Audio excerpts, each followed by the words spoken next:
பலருடைய வாழ்க்கையில இன்றைக்கு சபையில் இருக்கக்கூடிய விசுவாசிகளுடைய வாழ்க்கையில ஒரு கலப்பிடம், பழைய வாழ்வின் பழக்க வழக்கங்கள், இன்னும் அந்த சடங்காச்சாரங்களை பின்பற்றி கொண்டிருக்கின்றீர்கள்.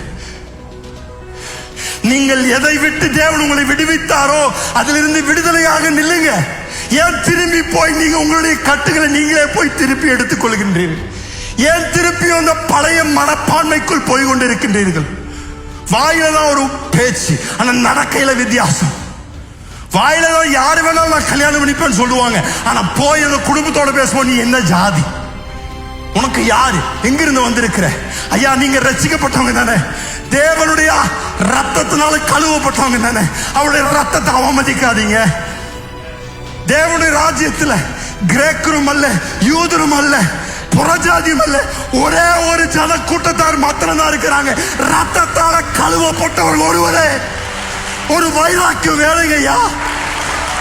சிலர் சொல்றாங்க, ஐயோ நான் ஜாதி கேட்காம போயிட்டாங்க, பொண்ணு கொடுக்காம போயிடுவாங்க. கொடுக்க வேண்டாங்க, தனியாவே வாழ்ந்துடுறேன், ஆனா நான் ஒத்து போகின்ற ஒரு ஜன கூட்டமாய் மாற மாட்டேன். கலப்பிடம் பண்ணப்படுகின்ற விசுவாசம் எனக்கு வேண்டாம். எனக்கு ஒரு வைராக்கியம் வேண்டும், ஒரு கிறிஸ்துவனுக்கு ஒரு வைராக்கியம் வேண்டும்.